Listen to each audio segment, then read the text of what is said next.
The more I see you, the more I want you. If you haven't seen Austin Powers roll people to San Diego, go read the book. These three sets of initials are unknown to just about every one of you, but these three people are the reason that we are here today. Tell us Give you a about little bit of story about it. TS is Tim Sinnott, the guy that I went to high school with. Maybe come back. He never was my best friend, he was my third or fourth best friend. But when I graduated from high school, I went to business college, studying accounting and a bunch of junk with a bunch of women up above a bank building on Lincoln Avenue in Chicago. And I worked part-time at a bank delivering the mail in the afternoon. And after 2 months of that, I was really bored. One day I went into the business college and was going up the stairs, and there was a sign on the wall that said, join the Marine Corps and go to boot camp with the Chicago platoon. I said, Marine Corps, what's that? Chicago platoon, that'd be neat because you go with somebody you know. And I went on to business college that day.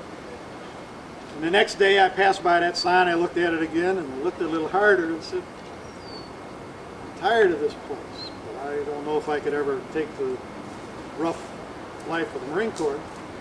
That afternoon I went back to my high school malt shop where I hung around and I was the guy who graduated. And chicks kind of looked up to these older guys, so I used to do that once in a while.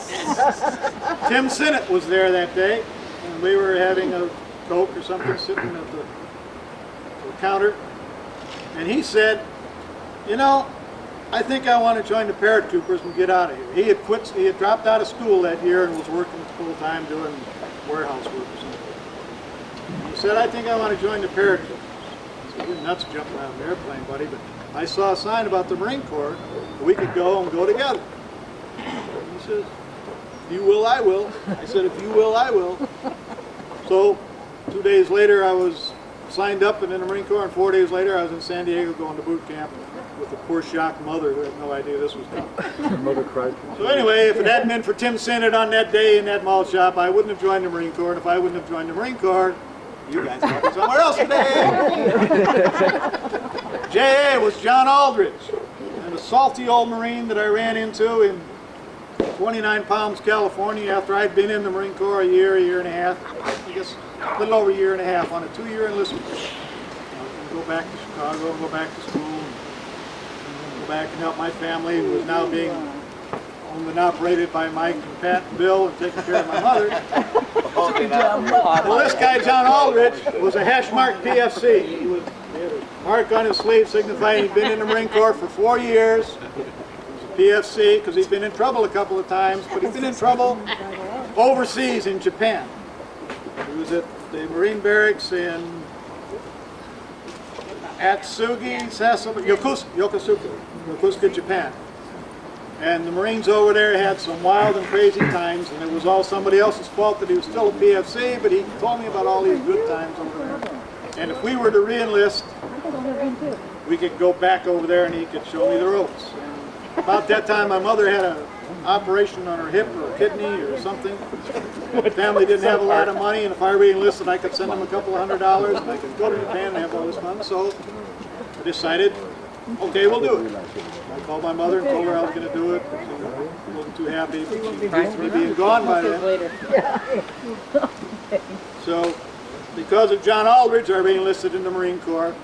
Now, when we re-enlisted, we were able to choose duty stations where we were going to go.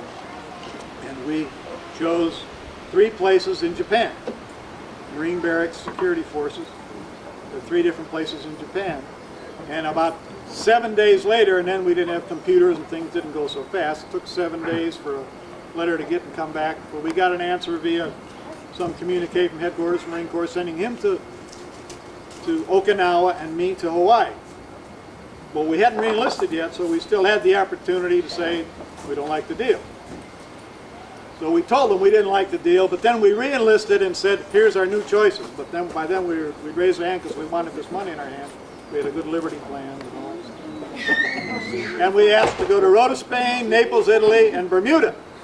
Say, well, it's still security forces, Marine barracks, you still have a lot of fun, and we'll go see Europe.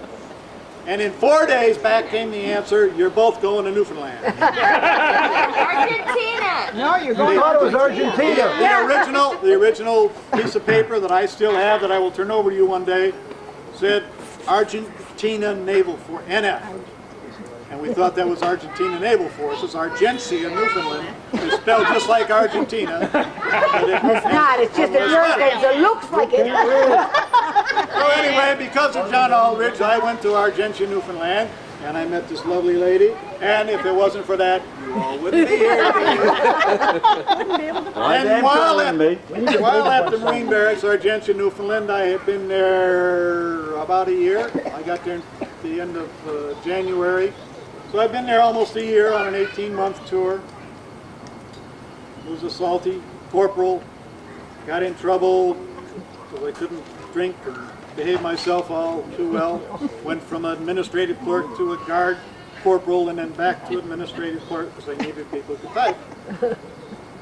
And those of you who know me know I've never really liked country music. I don't own a country music tape. I haven't gone out of my way to listen to country music. What about Shania? But one of the clubs on the base in Argentia, Newfoundland, allowed us to go in and drink, and I was 19 and 20 years old. Newfoundland. It's not Newfoundland. I said You Newfoundland. didn't. I meant Understand Newfoundland. And we kicked Americans out for saying that. Yeah, exactly. And you went and took one of our women.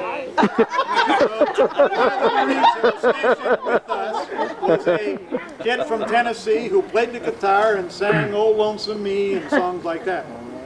And so in support of him, we went down to this Blue Jackets Club on this Sunday afternoon one day to watch Orville Coleman, Lucy, sing his songs. And on that day, this lady and her girlfriend were sitting a booth or two away, and somehow somebody said something that she would like to meet me or talk to me, or she picked me up anyway that day. And if it wasn't for Orville Coleman, you wouldn't be here. Teresa's version. Let's hear it for Orville Coleman. Yay! Good fucking walk, I just Wait, I didn't. This FMY. Michael, you know what that is? Family. No. 1984, walking through the parking lot at San Diego Jack Murphy Stadium. What did they yell at us? 40 more years. 40 more years. Well, I'll take that in a minute, baby. Very good. Very good. Oh man, that's dirty. I know it is. I don't want to hear it. We have kids here. The B is for Bob. Fargan Bastages. This is not bargain bastard. This has nothing to do with baseball. This is what Austin Powers would say if he had been married to this woman for this long. Fantastic, baby!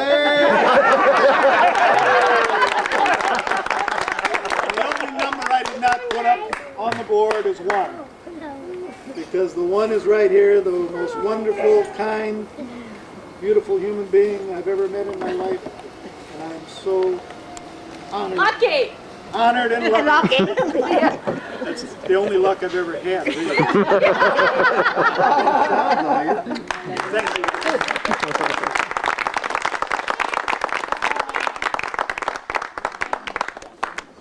Newfoundland. Right, understand Newfoundland. Well, get this. It's American. Yes. Yes, we can. I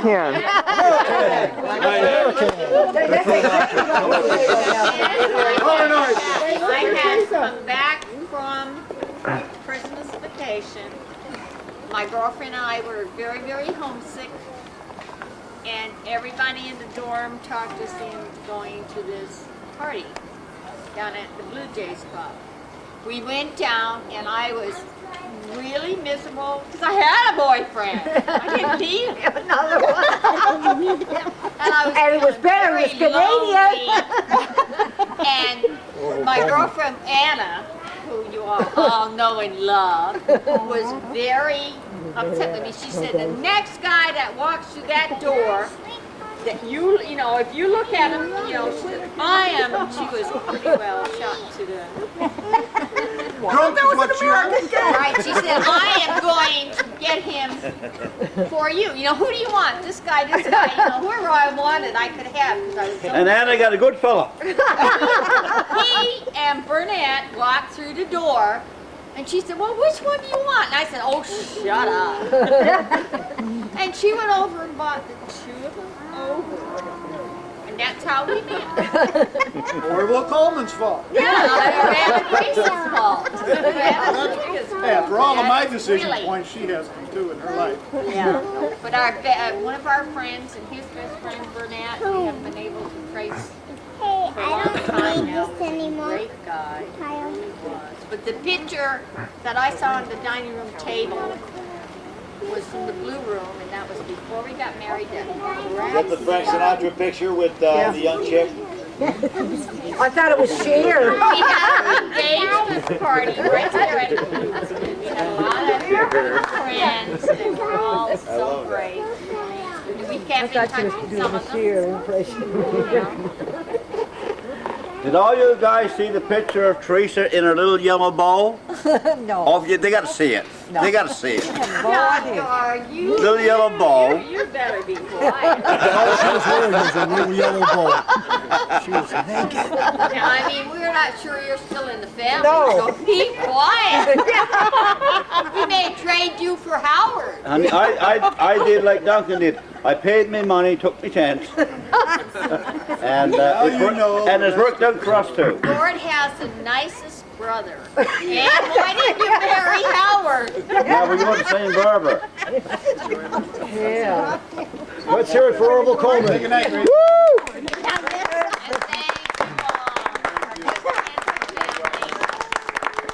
Oh, there, Johnny, good fellow. Let's hear it for the married couple. Come on, everybody up here. Hey! Married couple. 40 years. Everybody up. Come on now.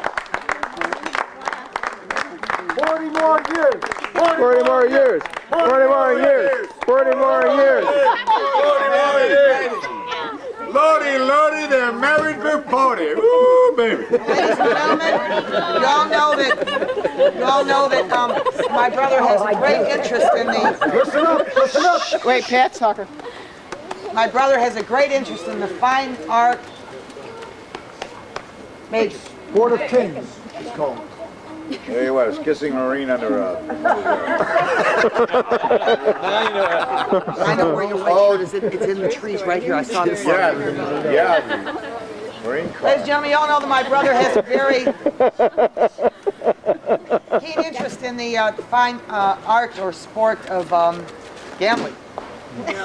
He's been known to go to a casino and play roulette. He's been known to play the slot machines, poker, keno. He's been known to go to the horse races, to the racetrack. To most every racetrack in the country or the world, to my knowledge, every place he's ever been. So in their honor today, and his lovely wife has always allowed him this luxury. Number of racetracks. We're going to have to change that today, sir, because today we're going to 2,889. We are going to have some races this afternoon in honor of my brother and his lovely wife, who has put up with this stuff all these years. So we're going to do that, and we'd like you to join with us. Unfortunately,